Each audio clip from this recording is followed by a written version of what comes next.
C'est officiel, ça vient de tomber, on a toute la line-up des Lego One Piece pour 2026.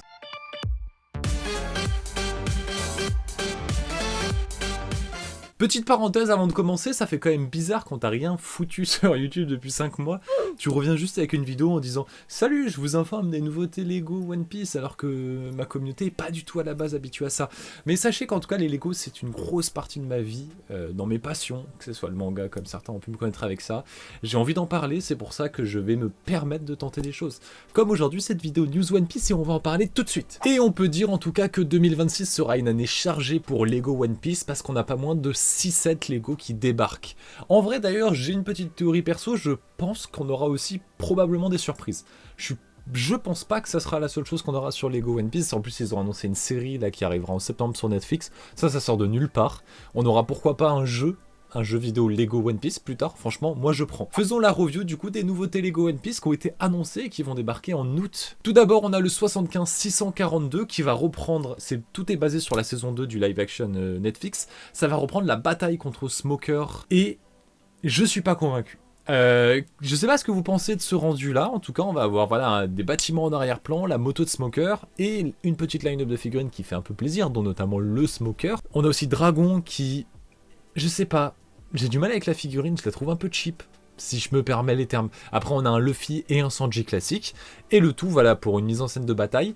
Ça sera vendu à 59,99€, 547 pièces, donc on est à peu près à 11 centimes la pièce. Le rapport prix Lego d'ailleurs c'est 10 centimes la pièce en moyenne, c'est un référentiel qui est plutôt connu. Et en tout cas je trouve que c'est toujours une analyse intéressante à voir pour le prix de base qui sera proposé pour les Lego. En soi le set est pas mauvais, je pense qu'il va plaire à beaucoup d'enfants, mais moi en termes collection, en termes de collectionneur, à part peut-être la moto de Smoker, je trouve qu'il y a peu d'intérêt. Les bâtiments sont pas intéressants, les bâtiments sont pas finis, j'ai aussi un sentiment comme s'ils étaient pas finis. Vous l'aurez compris, c'était pas un coup de cœur, alors que le 75-641, là c'est un grand oui. On est tout simplement dans la taverne, le refuge du docteur Iloulouk, et il est trop bien. Déjà parce qu'on a une line-up de 3 figurines qui sont géniales, donc 3 super figurines, et quand on regarde le build, que ça soit à l'intérieur ou de l'extérieur, parce qu'il y a aussi une façade extérieure, c'est réussi. En plus, 271 pièces, ça sera vendu à 29,99, donc on est à peu près sur les 10 centimes la pièce.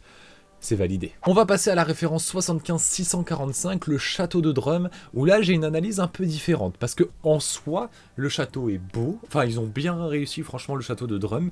On a aussi une espèce d'intérieur minimaliste, mais comme on retrouve tout le temps dans les playsets, et on peut aussi un peu pivoter voilà, pour presque personnaliser ou se créer nos batailles, en tout cas contre Wapol, la figurine de Wapol d'ailleurs qui est géniale. On a aussi Vivi qui sera présent dans ce set et à nouveau Chopper avec Luffy, Sanji, enfin les Mugiwara, voilà je vais pas les présenter dans chaque set Lego parce qu'ils vont toujours en mettre. Point intéressant, ils font quand même l'effort à chaque fois de changer la tenue, mais après ils le font dans la série mais les figurines Lego voilà sont adaptées en fonction et ça c'est cool, c'est franchement cool. Il fera 1038 pièces, il sera vendu à 99,99€, donc on retrouve ce 10 centimes la pièce. Et mon analyse que j'ai eu moi, de mon point de vue à moi, c'est que il est beau, il est réussi, le prix est ok.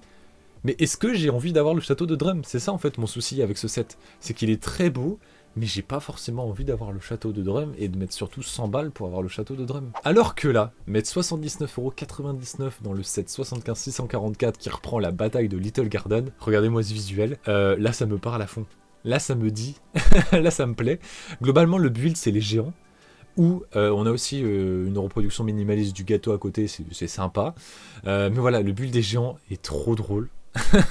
Enfin, je trouve qu'il est réussi dans la proposition qui est faite. Ça sera pareil, du 10 centimes la pièce, donc c'est ok. Et la line-up de figurines avec la plupart des gars de Baroque Works. Pareil, c'est nickel. Et en plus, dans la line-up, ils considèrent du coup que les géants, c'est des figurines. C'est marrant, enfin le concept est marrant, la boîte pour moi est réussie, c'est validé. Une boîte où je suis pas sûr de valider? Non, je ne la valide pas, mais c'est de mon propre point de vue, c'est la 75-643, ça va être un Buildable, une version du coup, une version grande figurine, c'est Chopper, qui est pas mauvais en soi, mais j'aime pas l'esthétique, je suis pas un grand fan non plus de Chopper, donc voilà, j'ai pas d'intérêt à m'acheter une grosse figurine du personnage, surtout qu'elle sera vendue à 69,99€, donc là on est à 12 centimes la pièce. Là, on grimpouille un peu, et ce que je trouve surtout dommage, parce qu'il a plein de petits accessoires, on peut lui faire prendre des positions, c'est sympa, par contre on n'aura pas de mini-figurine de Chopper. Alors que chez Star Wars, chez Marvel, ou maintenant dans les catégories de casques, à chaque fois ils nous mettent la petite figurine, là on n'aura pas la figurine. Et ça, je trouve que c'est dommage. 775 647 et je pense que ça va rentrer dans les fameuses gammes adultes de Lego d'ailleurs, parce qu'on n'a pas, à l'heure où je tourne la vidéo, il n'y a pas de visuel de la boîte en tant que telle. En tout cas, ça sera vendu pour 69,99 et ça sera le Gum Gum de Luffy. On va retrouver voilà le fruit du démon posé sur un socle qui est pas moche, enfin c'est la construction, tout est très joli. Par contre, il sera vendu 69,99 €. On est à 14 centimes la pièce parce que du coup le set n'en fera que 482. On peut le comparer au X-Wing Star Wars de 2021 qui faisait 474 pièces et qui était vendu à 49,99 €. Je préfère m'acheter un X-Wing. Après du coup le set est pas mauvais, on aura 2 mini-figurines parce qu'en fait à l'intérieur du fruit on retrouve un petit décor qui a, avec le jeune Luffy pour représenter la scène où il va manger le fruit. Et on a aussi du coup Luffy après avoir mangé le fruit avec ses grands bras. C'est pas mauvais, mais juste le prix, pour moi, c'est le problème du set. On va terminer sur la pièce maîtresse, le set 75-646, c'est le bateau de Garp.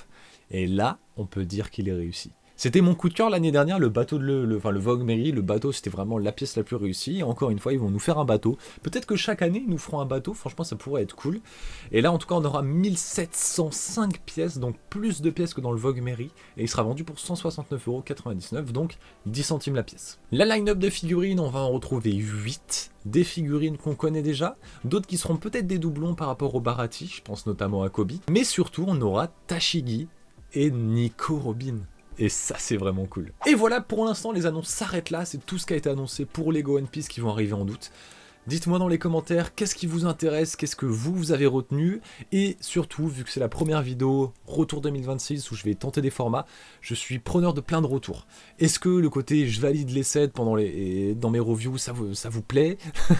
Est-ce que mon côté analyse avec les prix à pièces par exemple, ça vous plaît? Et est-ce que surtout mon avis perso? Parce que moi je trouve que c'est toujours super important de donner son avis perso en plus que juste relayer de l'info, parce que sinon je trouve que le contenu n'est pas forcément intéressant. Mais je suis Lego Star Wars, mais Lego One Piece, ça me plaît bien.